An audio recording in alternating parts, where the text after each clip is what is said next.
Hi, I'm Ryan Stevenson. I'm the head chef at the Callebaut Chocolate Academy here in Belgium. This is Ruby RB1, Callebaut's first Ruby chocolate for artisans and for chefs. It truly has a really unique taste, intense fruitiness and fresh sour notes. And with its colour, it's really going to stand out in your counter and every dish, a real wow factor. As you can expect from Callebaut, Ruby RB1 is developed to create perfect end results. With its fluidity of 3 drops, you can literally do a whole range of applications, from moulding to dipped to panning products. Now, you're probably wondering how to work with this chocolate, especially how to temper it. It's not so much different to our dark milk or white chocolates, yet the temperature curve is slightly different. We want to start between 45 and 43 degrees Celsius. A little bit colder is always better. We want to take it down using the table or by using cullets to about 26 degrees, then up ever so slightly, but we want to end between 28.5 and 29 degrees. That would be perfect. Easy. So let me show you 2 ways to temper Ruby RB1. Traditional tabletop tempering and also tempering in the microwave using cullets. Let's do it. One of the classic ways to temper chocolate is manual table tempering, and it's a perfect way to temper Ruby RB1. Start by melting the chocolate at about 42 degrees Celsius. Then pour out 2/3 of the Ruby chocolate onto the marble and keep 1/3 of the melted chocolate in the bowl or melter. Now it's important to keep the chocolate on the marble table in motion. Motion will cool down the chocolate gradually and will create the stable cocoa butter crystals in the Ruby chocolate. You'll see after a few minutes that the chocolate starts to thicken. When the Ruby chocolate slides off the palette knife, you'll see little mountains appear that slowly disappear into the melted chocolate.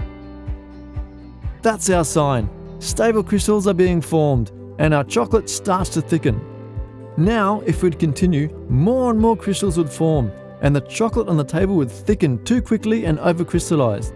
So much even that it would be impossible to work with. So what we do then is adding the tempered part again to the remaining warmer chocolate in the melter. We mix it well, simply because we need stable cocoa butter crystals, yet not too much either, just the right amount to work properly with the chocolate.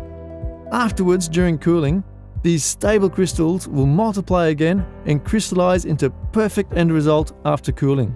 Only that will create the beautiful hard and shiny Ruby chocolate we've been looking for.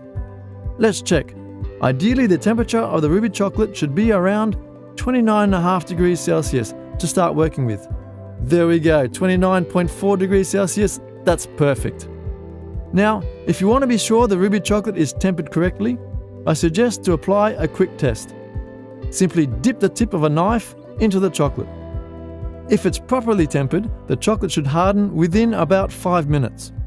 And look, perfectly hardened and with a satin gloss. That's what we want. So we can now start enrobing or moulding with this tempered Ruby chocolate. Another chocolate tempering method uses the microwave and is ideal for tempering smaller amounts of Ruby chocolate. Now, for microwave tempering, pour Ruby RB1 cullets into a melting bowl. Put them in the microwave and melt them at full power for about a minute. Then take them out and give them a good stir to prevent the Ruby chocolate from burning. Then repeat this and regularly check. I recommend to keep the intervals shorter and shorter when the chocolate starts to melt, simply because you don't want to burn it. Now stop melting it any further when you see there's some last bits of unmelted chocolate in there. Keep stirring until they've completely melted away.